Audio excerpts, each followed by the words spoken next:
Hi, my name is Cheryl Rivera. I am happy to be here with y'all tonight.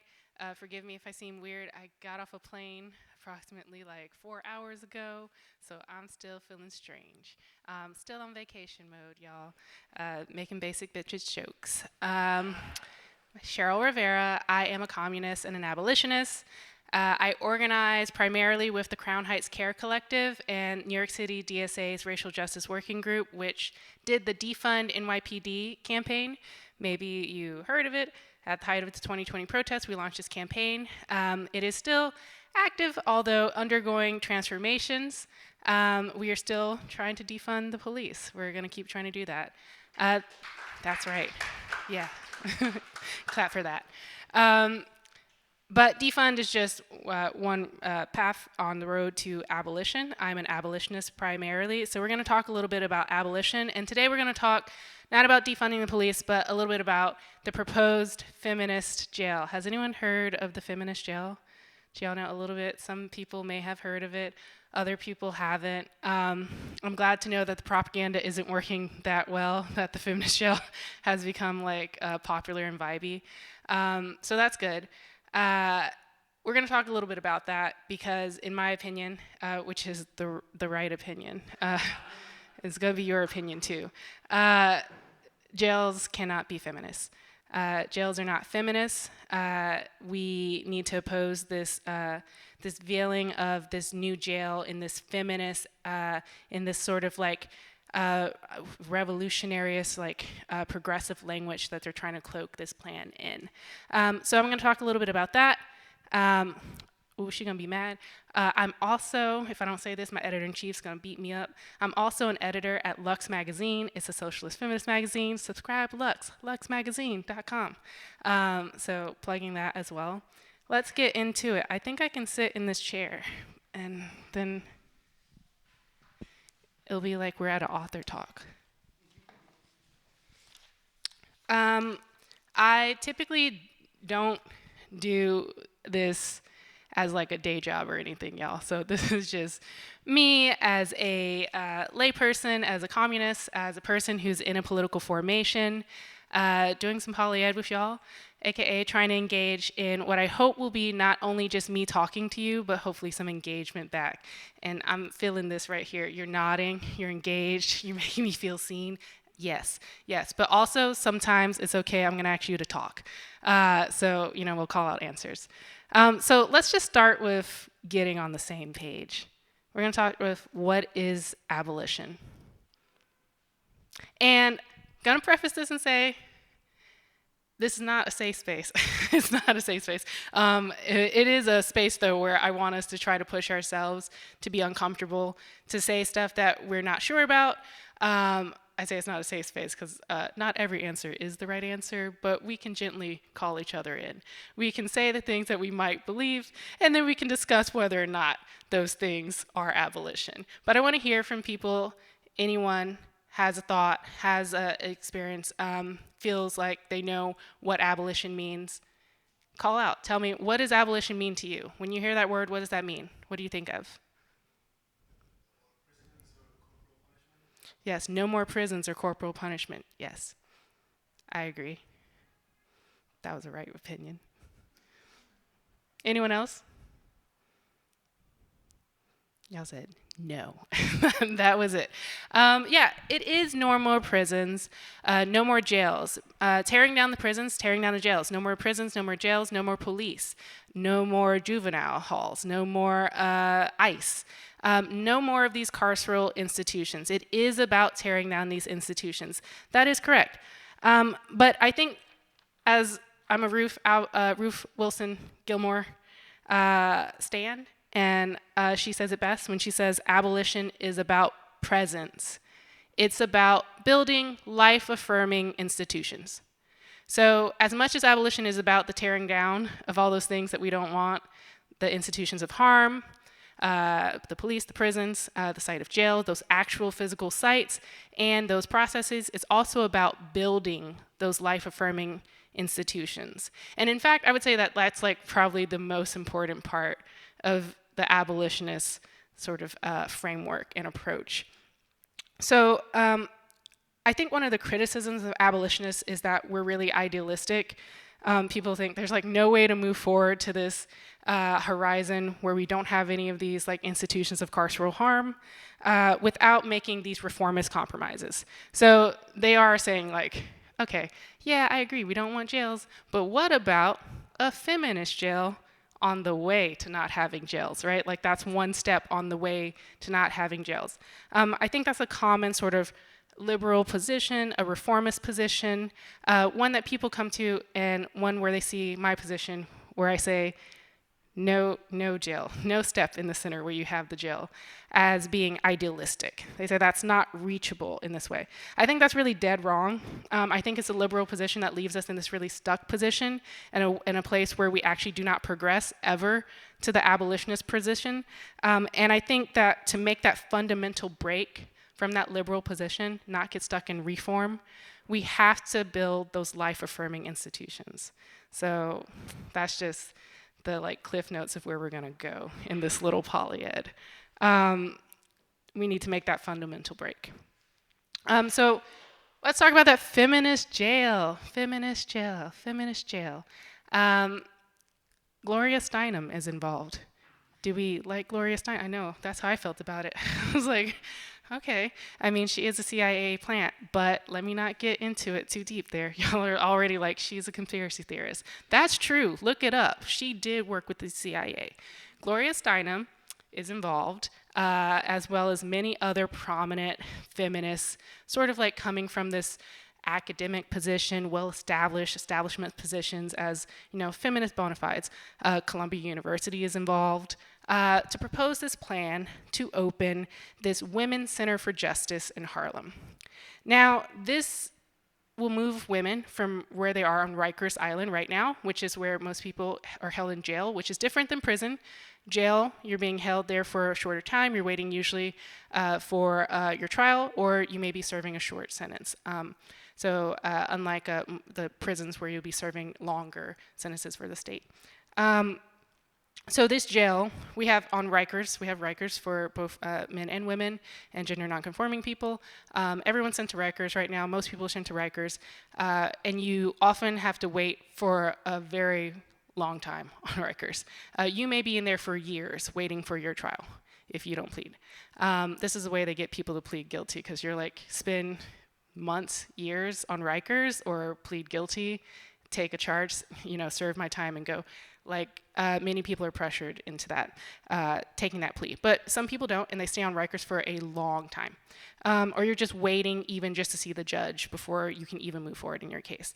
So there's about, what are the numbers? About 5,500 people at Rikers at any given time. Rikers is a shithole. It is such a shithole, it has been called by just mainstream media, just human rights violation site. Terrible place to be. 19 people died on Rikers last year. One person has already died on Rikers this year. These were totally preventable deaths. Some of them are COVID, other like medical emergencies, neglect, being put in a very dangerous position by CEOs. It's a terrible place. So the Women's Center for Justice in Harlem is being proposed as a way to move women out of this admittedly horrible and shitty place into another horrible and shitty place. But no, this one is going to be better, they say. They're going to move them to a new jail in Harlem. And this, in fact, is even a reformist plan of the original plan to take women out of Rikers, which was to take them to Kew Gardens, Queens. Just to say that there's a lot of people who are making this campaign out to be the alternative to the shitty thing, but the alternative to the alternative, like the really gold standard, the feminist alternative, the best thing we could do for them is move these women and gender nonconforming people to a center in Harlem that will be bigger, that they say will be less, they won't bolt the beds down, or the beds might be made of wood and not steel. They hope to have some rehabilitation programs. So that's the plan. And that's being framed as feminist. It's important to think that about like what jail's like really like for people, what people feel when they're there. I did have a little slideshow, but I was on a plane, so I didn't give it early enough. So I'm just going to read this to you. This is from a woman named Donna, who was incarcerated about a decade ago in Rikers. She said, "There's no separation of age. I chat with women who were the older and younger versions of me. These were women that nobody cared about. They were in the system because it was the only place they could get fed, the only place where they had clothes, where they had a moment to breathe. I read about de Blasio wanting to close Rikers in 10 years, turn it into a park, plant some trees. How about you turn on some lights in Brownsville? How about you pave the streets?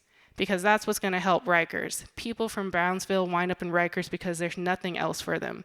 Do you think I woke up and said, I'm going to go get involved in crime so I can go to prison for the rest of my life? It just doesn't go like that." There's a lot of quotes about how shitty it is to be in Rikers, but I read that one because this person who has been inside is saying, the thing that I needed was not a better prison, but the stuff that would have kept me out of prison in the first place. So just starting from there, as like, we have a plan to try to fix a shitty place, and our options are not just build a better place to hold people. Our other options could be to pave the roads, to, create better conditions in Brownsville. Hell, across this whole city is really falling apart. And this person recognizes it. She's been inside. She has this view. And certainly, I think any of these legislators could also recognize this as well. So we have to think, why are they committed to building the new jail?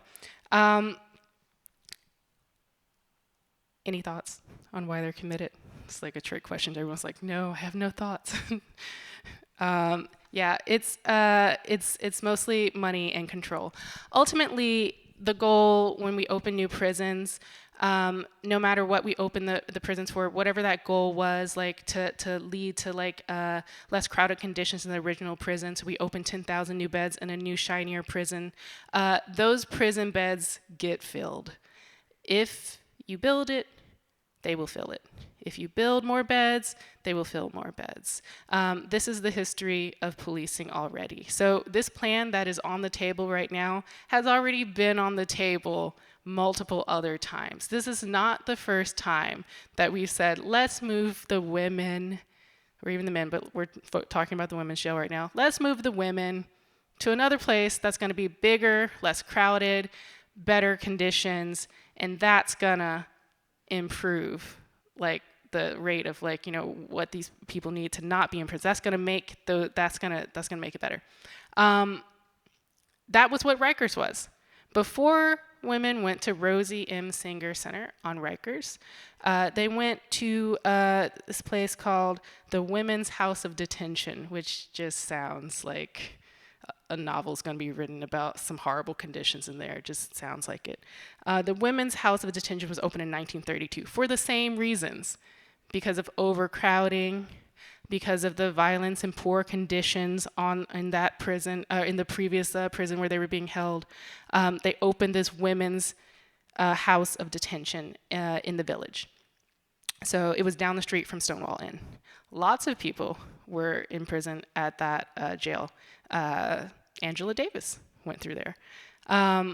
So lots of women went in there. It closed down in 1971 because despite the fact that it was open specifically to stop crowding, to help rehabilitate people, to be this nice, new, shiny, services-oriented jail, it was rife with lots of violence, sexual abuse by the COs, lots of just terrible things happening, and incredibly crowded conditions. I keep emphasizing the crowded conditions because building the more beds, those beds need to pay for themselves. They are going to be filled. They're going to be filled with someone. Empty beds are a loss of city money. If you build it, they are going to fill it. So they closed that center in 1971, and that's when women started going to Rosie M. Singer, which was going to be the nicer, bigger, better place to send people. that wasn't going to be rife with sexual abuse, with terrible like conditions like maggots in the food, and overcrowding. And that is exactly back where we are once again on Rikers, with a new plan for a different center for women in a different place, just moving across the city, different places we're going to house people, and we say that's going to be the one that's going to fix the problem. So it didn't happen. It's not going to happen. And it's important that we really push back on this one right now. I mean, it's important at every step, but I mean, we're alive right now. I wasn't alive in 1971. But you know, this is the one we're proposing at this moment. This one I think though is particularly important because this is just one of 4 new jails that's being proposed to replace Rikers. So the plan is supposedly to close Rikers and open borough-based jails. The original plan when this campaign started was close Rikers, no new jails. Close Rikers, no new jails. That was the campaign name. And this had a wide variety of people participating in it. It was a coalition effort. This coalition effort fell apart when the co-option of this radical messaging was co-opted by a liberal tendency, and what they said was, close Rikers. The no new jails part was not important. You know, let's focus on the real issue, closing Rikers, and the plan to close Rikers then includes building new jails. Building more seats, more beds in jail, in different boroughs. So the historical trend of, you know, we have this many beds, we fill this many beds, and then more, we can probably expect that to continue with these 4 new jails that are going to be built that are way bigger.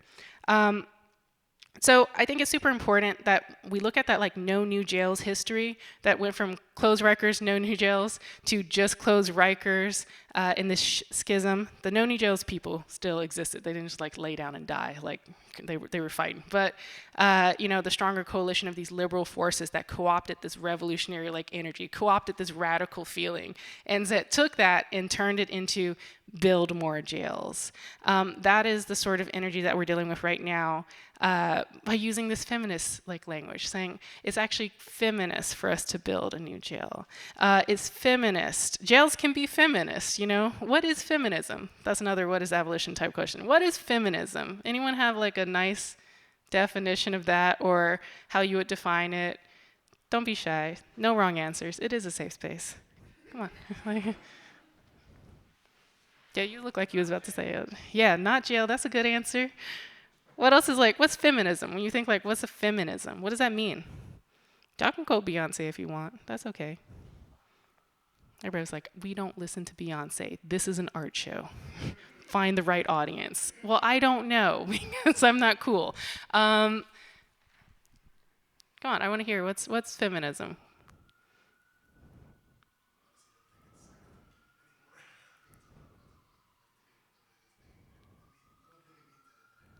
Ooh, yeah.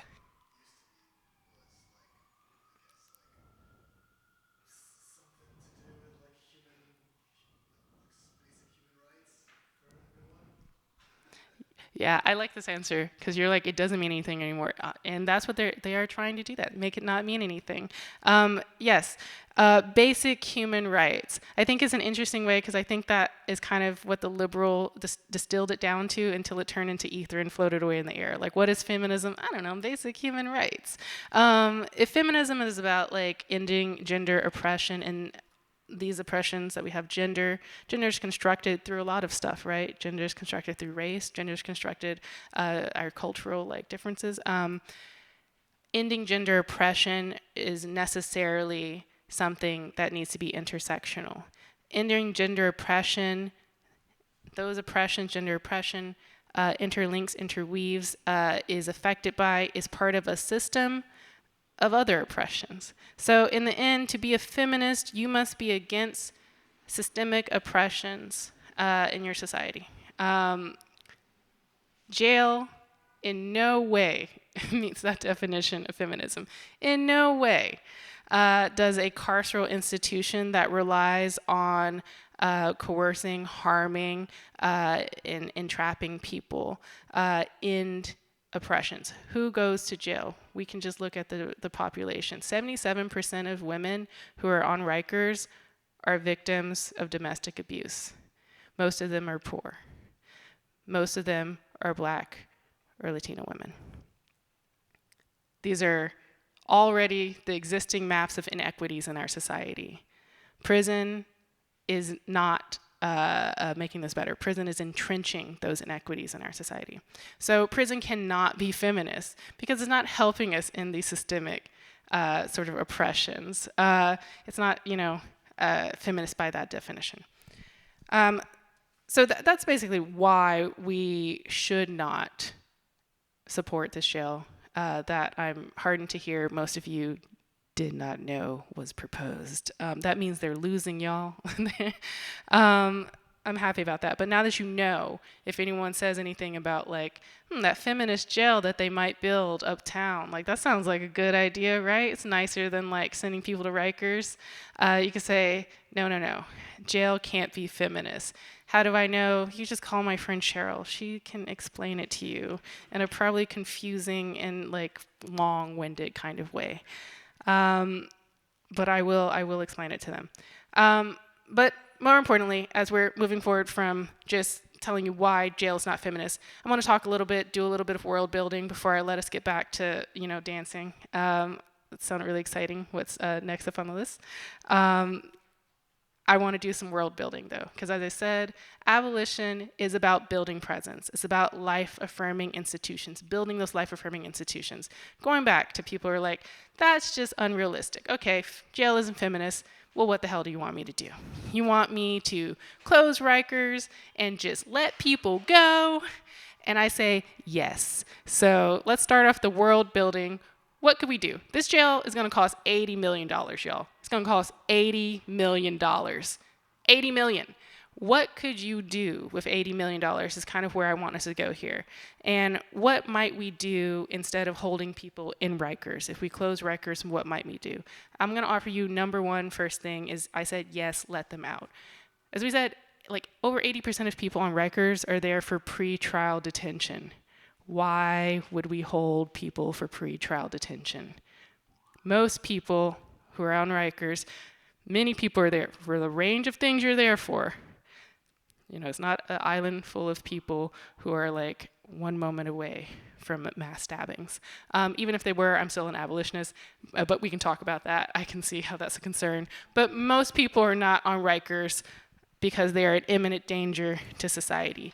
They're on Rikers because they do not have the sort of money and legal representation and way to get out of a pre-trial detention. That's why they're on Rikers. They're poor. You can spend years waiting for your trial. Why should we make people wait for a trial on Rikers? They could wait for a trial at home. And we did release some people. There were some elderly releases at the beginning of COVID. Those all went perfectly fine. Nothing happened. Society did not crash and fail, right? We let those people go home. Everything worked out just fine. So the number one thing we can do, close Rikers, let people go home before trial. Pre-trial detention, in pre-trial detention, in that. That would be very easy to do. Number two, we're getting into the world building stuff. Now here's the difficult thing. Going back to what this woman, Donna, who was in prison, said, and she said, why don't you pave some roads in Brownsville? Okay, so we're thinking at that level. I don't want to be facile and just be crime happens because people don't have paved roads. It's very complex, the reasons people do all sorts of the range of things that you might go to prison and jail for. And there's also the range of bullshit things you go to prison and jail for, tickets. Who cares? But thinking of the range of things that happen in our society, we do acknowledge that material conditions are a factor here. Emotional well-being is a factor here. Social well-being and social cohesiveness in our society is a factor here. So building life-affirming institutions, for example, parks. Outdoor spaces are very important. And when there are more outdoor spaces, it is a scientific fact. Studies have shown, I don't know which studies, but I looked it up, some studies, real studies, that when you have more green spaces, those are associated with less youth violent activity. Basically, kids are into going to green spaces, not into like joining like shitty gangs if, they have it. That's a life-affirming institution that we could use some $80 million to build out more green space. But I think there's other life-affirming institutions. I started with parks, so no one would say parks, and I could leave some other ones for y'all. I like to hear, with that $80 million to build a new jail, let's say we're not going to build a new jail. We're abolitionists. We're going to build world-building institutions. What are you putting your $80 million towards? Partially, all of it. I want to hear from y'all. What should we build that helps affirm life in this city? That helps build our communities? That helps keep us healthier? That makes us safer? And that allows us to avoid the conditions that get people sent to jail? What sort of stuff would y'all like to see? This is a no wrong answers question. Mental health care. Yes, it's so expensive. My therapist said it's going to be $250 a session. He said that was the discount rate. What the fuck? I don't go to therapy anymore, so yeah. Education. Yes, I worked for the Department of Education. It's a mess. Yeah.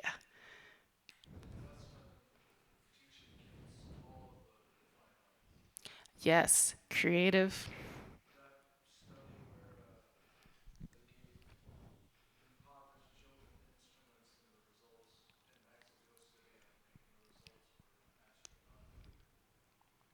Yeah.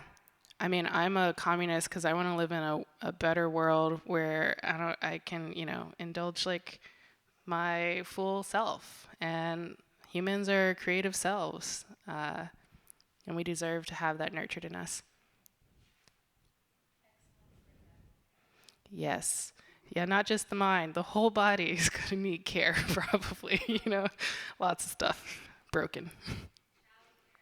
Child care, absolutely. What the hell do they think you're supposed to do? How are you gonna raise a good child, like a decent human? We're like, they can survive on their own. Go to work. Yeah, child care, housing. Yes, yes. Did you know 50% of people in prison are grew up in foster care and experienced homelessness as like foster youth. A lot of homelessness, a lot of foster care.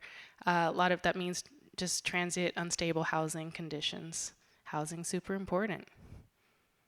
And right now Eric Adams is criminalizing the unhoused at a alarming pace. Sweeps of the homeless, basically making it illegal to be outside, to live as a poor person outside who doesn't have housing.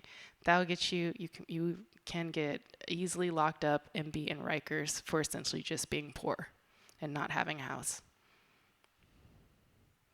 Other things we like to spend $80 million on before I let you go back to dancing. Come on. We're spending money. I mean, y'all telling me because later when I'm committing acts of violence to bring the city budget under our control, I'm need our like input here, okay? Like, this is not theoretical. This is what we're gonna do. Expanding transit access. Yes, we spent upwards of $150 million to add more police to the subways in 2020 so that we could catch teenagers hopping the turnstile because they didn't have 275, so they can go to jail for that. That's crazy, right? We spent $150 million on extra cops so we could send more kids to jail.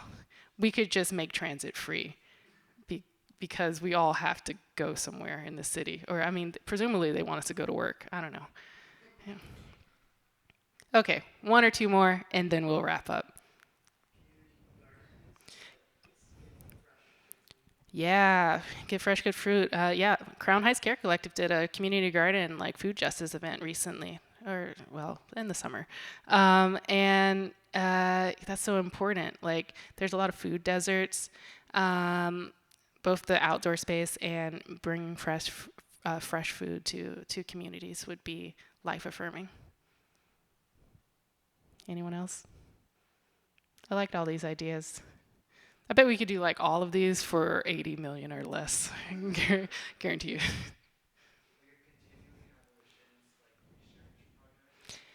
Yeah.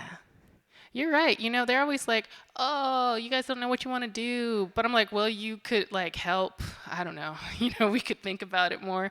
Exactly. Yeah, instead of giving that money to Columbia so they could come up with essentially like a jail 2.0, we could have, did some other research, come up with some other stuff. Love that. Thank you for participating in that life-affirming institution building. So that's the kind of abolitionist-like thought, both thinking, where would we like our money to go? And this is not abstract, as I said. This is the stuff that you fight for if you are the type of person like NYCDSA does budget stuff. And this is also the stuff that I fight for in the Crown Heights Care Collective, which is much more of a neighborhood, local pod-based organizing effort. We do a lot more sort of tenant-based stuff, community building stuff, because we believe that strong communities keep each other safe and create that possibility for stuff like rapid peer response, like what happens when harm really does happen. We do want something to happen. What can be a non-carceral response to that? It requires community. It requires trust. It requires the sharing of resources. So in Crown Heights Care Collective, we build towards that sort of thing, specifically in Crown Heights. And NYCDSA works on budget, sort of aimed at city legislators, doing pressure campaigns on that, hitting it from both ends. And, when stuff pops off in the street, we'll be also on that end as well. So that's pretty much it for today for me. Once again, wrapping up. Abolition is about building that life-affirming institutions. Abolition is about creating that pathway for ourselves to make a break from this current world that we're living in, from the society that centers punishment rather than care as part of like how are we going to treat our problems. We're going to treat it through punishment, not through a framework of care. And as abolitionists, it is our duty to do this world building, this dreaming of what alternative pathways are going to look like. Because it's not going to look like replace the jail with one other institution. It's going to look like addressing the causes of our problems in society, of which there are many, at their root, of transforming our entire way of being towards one of care towards each other, and trying to solve our problems rather than hide them away in detention centers. Hope I've given you something to think about. You can visit Crown Heights Care Collective, SCH Care Collective on Instagram. Follow us. We're pretty cool. The Defund NYPD website is defundnypd.com.